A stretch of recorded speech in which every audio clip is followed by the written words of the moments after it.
안녕하세요. 오픈소스 온디바이스 AI 소프트웨어 플랫폼에 대해 소개를 드릴 삼성 리서치의 이현석입니다. 네, 우선 발표를 맡은 제 소개를 간단하게 드리자면 저는 이번 발표에서 소개를 드릴 프로젝트 중에 하나인 NN트레이너라는 프로젝트의 개발을 담당하고 있고요. 해당 업무를 맡은 지는 한 만 3년 정도 되었습니다.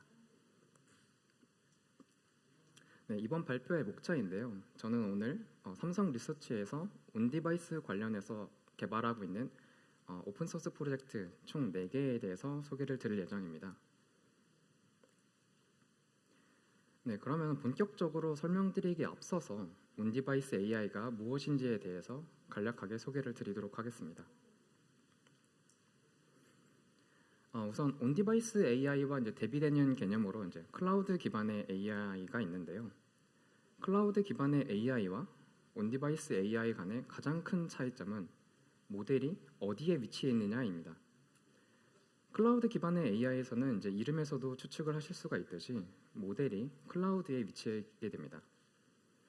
그래서 모델이 클라우드에서 생성되고 학습된 이후에 서비스 될 때에도 클라우드 환경에 남아있게 되죠. 따라서 유저가 AI 서비스를 받고 싶은 경우에는 클라우드 서버에 요청을 하는 방식으로 진행이 되게 됩니다. 이때 경우에 따라서는 사용자 데이터 또한 함께 전송되는 경우가 있고요. 현재 대부분의 AI 서비스들이 제공되는 방식이기도 합니다. 이에 반해서 온디바이스 AI 같은 경우는 모델이 기기 안에 존재해 있게 되는데요. 그렇다고 해서 이 모델이 기기에서부터 처음에 생성되고 훈련되는 것은 아닙니다. 대부분 클라우드에서 처음에 생성이 되고 클라우드 환경에서 학습이 된 이후에 모델로 배포되게 됩니다. 디바이스로 배포되게 됩니다. 네, 그렇다면은 이미 클라우드 기반의 AI가 있는데 저희가 온디바이스 AI를 개발을 한 이유는 무엇일까요? 가장 큰 이유는 데이터 프라이버시 문제가 있기 때문인데요.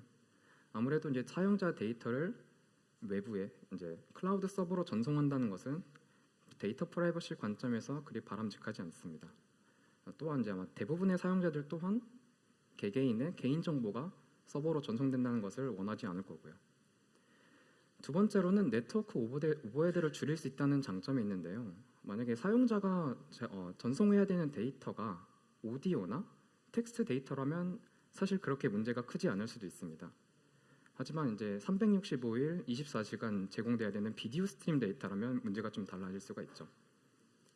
더불어서 온디바이스 AI 같은 경우에는 네트워크 커넥션이 없을 때에도 동작할 수 있다는 굉장히 큰 장점이 있습니다. 마지막으로는 클라우드 운영 비용을 절감할 수 있다는 장점이 있는데요. 더불어서 이산화탄소 배출량도 함께 감소시킬 수 있다는 굉장히 큰 메리트가 있습니다. 네, 그러면은 온디바이스 AI가 항상 장점만 있느냐 하면 그런 것은 아닌데요. 온디바이스 AI를 저희가 실현할 때 굉장히 어려운 점이 크게 2가지 정도가 있습니다. 첫 번째로는 컴퓨팅 리소스가 아무래도 클라우드 환경의 클라우드 인프라스트럭처보다 굉장히 열악하다는 점입니다. 따라서 클라우드 인프라스트럭처에 맞춰서 만들어진 모델을 실제 사용자의 단말에서 돌리려고 한다면 굉장히 어려움이 많이 있고요. 두 번째로는 다양한 하드웨어를 지원해야 된다는 점입니다. 온디바이스 AI를 지원을 한다는 것은 바꿔 말하면 지금 상용화되고 있는 대부분의 기기들을 사용자의 기기들을 지원해야 된다는 말과도 같습니다. 네, 그러면 본격적으로 처음으로 소개드릴 프로젝트는 NN트레이너인데요. 제가 개인적으로 개발에 참여하고 있는 프로젝트이기도 합니다. NN트레이너는 이름에서도 유추하실 수가 있듯이 사용자의 단말 내에서 AI 모델을 학습하는 데 사용되는 프레임워크입니다. 앞서서 제가 온디바이스 AI 또한 모델이 이미 한번 클라우드에서 학습이 된다라고 말씀을 드렸는데요. 그렇다면 왜 또 사용자의 단말에서 학습을 또 추가로 진행을 해야 되는 걸까요? 가장 큰 이유는 사실 이렇게 배포된 모델이 실제로 사용될 사용자에게 최적화된 모델이 아니라 모든 사용자에게 맞춰진 범용적인 모델이기 때문입니다. 따라서 사용자의 개인 데이터를 이용해서 실제 사용하게 될 사용자에게 맞춰서 한 번 더 개인화될 필요가 있습니다. 그래서 이때 사용할 수 있는 프레임워크가 바로 NN트레이너가 될 수 있고요. 네, 제가 이제 NN 트레이너를 실제로 활용해서 이제 제품에 탑재된 예시를 한번 들고 왔습니다. TTS 모델을 이제 개인화하는 작업인데요. TTS 같은 경우는 이제 텍스트를 입력하면은 음성으로 만들어지는 모델이죠. 기존의 TTS 같은 경우에는 대부분 이제 유명한 연예인들의 목소리로 발현이 되는 경우가 많았습니다. 발화가 되는 경우가 많았었는데요. 이 경우에서는 이제 사용자의 음성으로 발화가 되도록 개인화시킨 모델이라고 말씀드릴 수가 있을 것 같아요. 한번 이제 데모 예시를 보고서 추가적으로 설명을 드리도록 하겠습니다.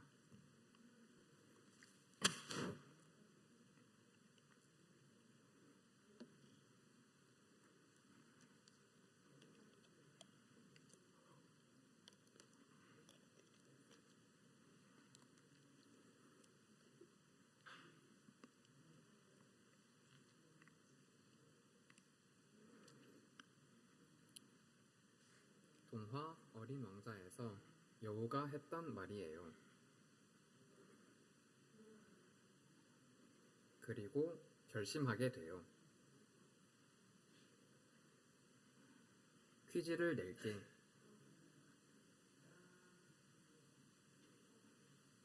나와 함께 네버랜드에 가지 않을래?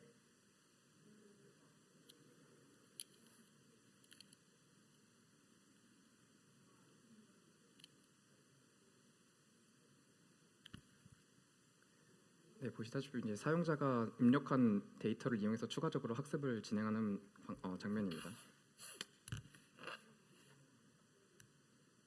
안녕하세요. 텍스트로 전화를 받을 때 이 목소리를 사용합니다. 네, 이제 제 목소리로 이제 생성된 음성을 들으실 수가 있었는데요. 이 서비스 같은 경우에는 이제 기존의 존재하던 TTS 모델을 사용자가 녹음한 18개의 문장을 토대로 이제 개인화해서 사용자의 목소리로 음성을 생성하였습니다.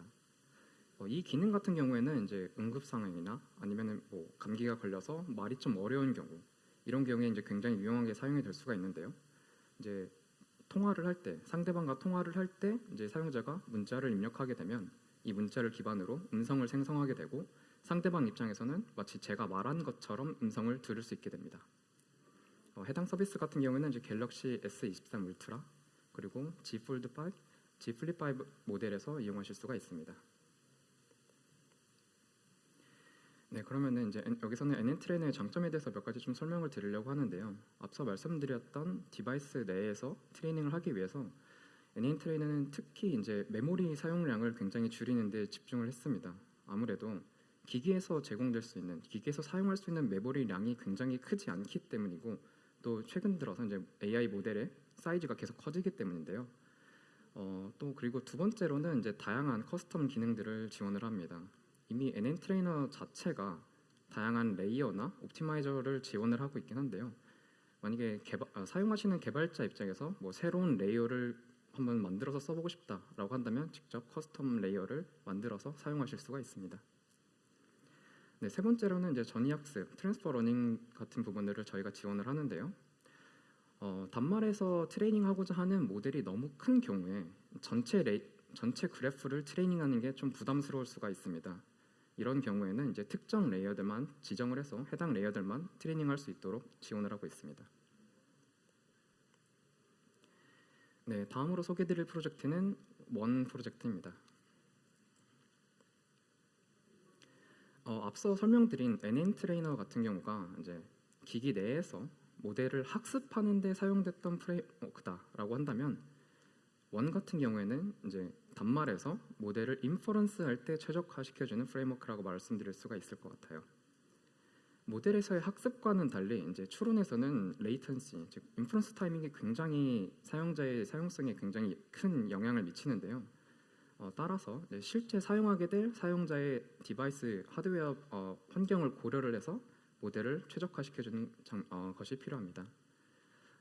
바꿔 말하자면 한번 정리해보자면 이제 다양한 프레임워크에서 만들어진 AI 모델들을 실제 사용하게 될 사용자의 하드웨어 프로세서 환경을 고려를 해서 모델을 최적화시켜주는 프레임워크다라고 정리를 해볼 수 있을 것 같아요.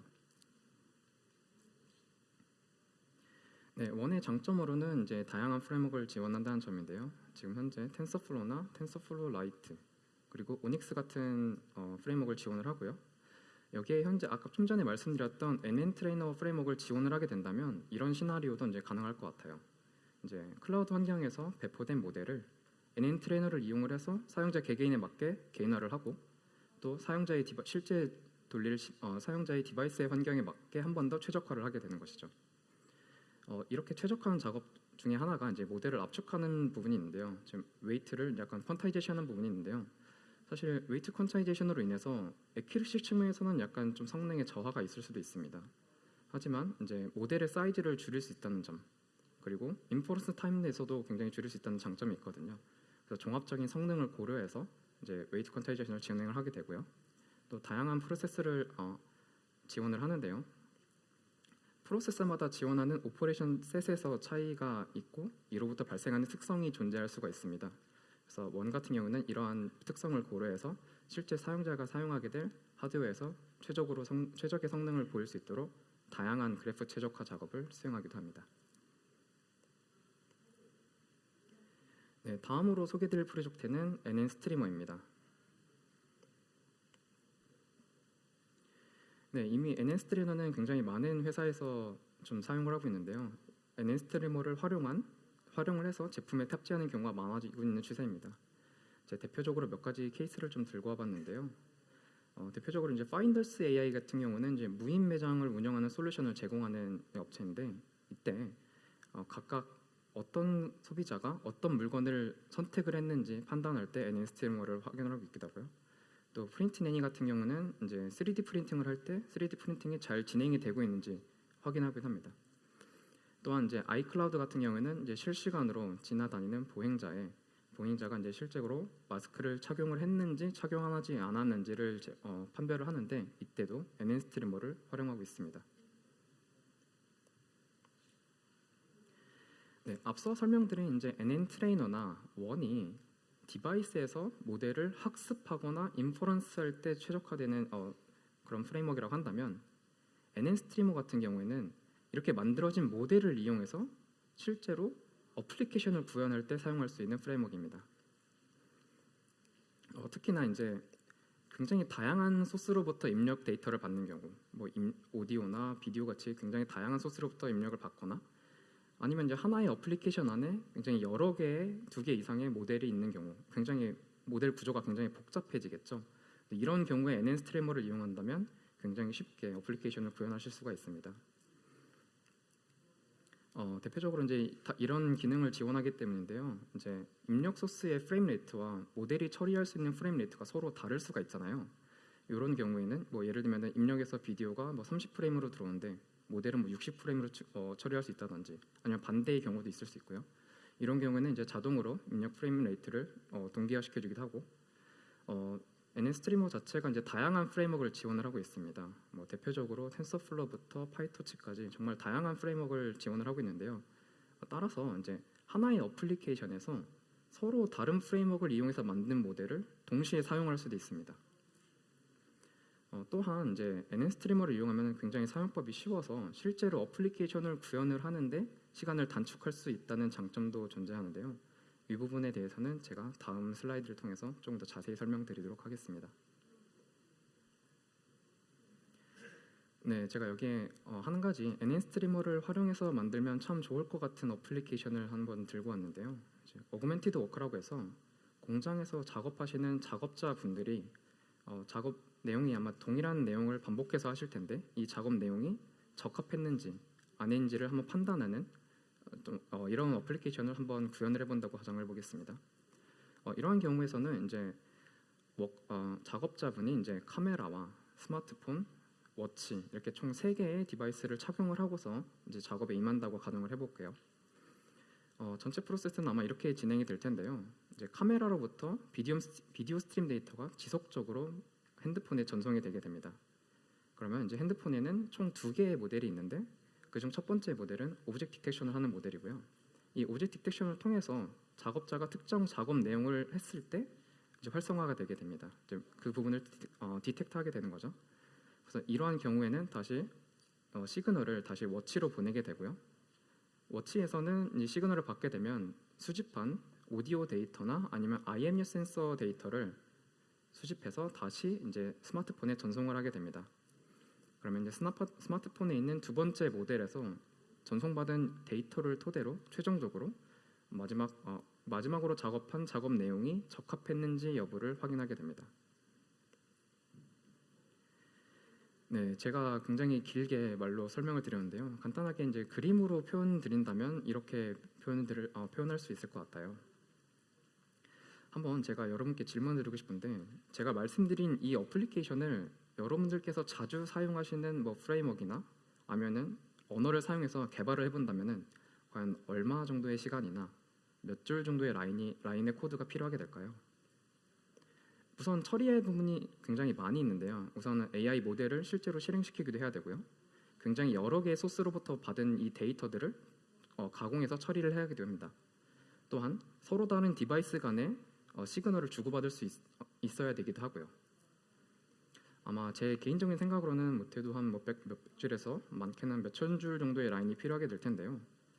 NN 스트리머를 이용하게 된다면 대략 한 20줄에서 30줄 정도의 라인으로 해당 파이프라인을 구현할 수가 있습니다.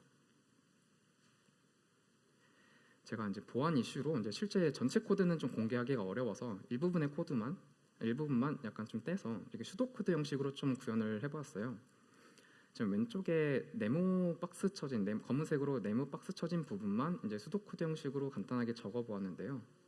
아마 거의 1:1 매핑이 된다는 것을 아실 수가 있으실 거예요. 그래서 만약에 여러분들이 이제 NN 스트리머를 이용해서 실제 어플리케이션을 구현을 한다라고 가정을 해본다면, 여러분들이 사용하고 싶으신 필터가 아마 대부분 이미 정의되어서 구현이 되어 있을 겁니다. 그래서 그 필터들을 이제 골라서 오른쪽에 보이시는 것 같이 그냥 단순히 나열하는 방식으로 파이프라인을 구성할 수가 있습니다. 뭐 때에 따라서는 이제 필터마다 이제 필요로 하는 이제 이 프로퍼티들이 속성 값들이 있을 수 있는데요. 이제 이렇게 필요한 경우에는 제가 좀 작은 글씨로 써 놓았는데 이렇게 기입을 해서 쭉 나열하는 방식으로 파이프라인을 쉽게 구현하실 수가 있습니다. 네, 바로 이전 예시에서 제가 설명드리지 않은 정말 중요한 개념이 있는데요. 바로 어몽 디바이스 AI라는 개념입니다. 온 디바이스 AI가 사실 단일 기기 내에서 이제 AI를 처리하는 로직을 말을 한다면, 어몽 디바이스 AI는 서로 다른 기기 간에서 서로 주고받으면서 AI를 처리하는 방법을 말을 하는데요. 이유는 사실 안타깝게도 지금 현재 상용화되고 있는 제품들 중에 몇몇 제품들은 약간 성능상의 이슈로 AI 모델을 돌리기가 적합하지 않은 이런 기기들이 있을 수가 있어요. 이런 경우에는 이제 근처에 있는 사용자의 다른 기기에 약간 인퍼런스나 트레이닝을 부탁하는 방식으로 해서 해당 기기에서도 AI 서비스를 제공받을 수 있도록 저희가 제안을 했습니다. 그래서 이제 이전에 말씀드렸던 예시에서는 사실 워치가 스마트폰에 모델 인퍼런스를 요청을 했다라고 볼 수가 있는데요.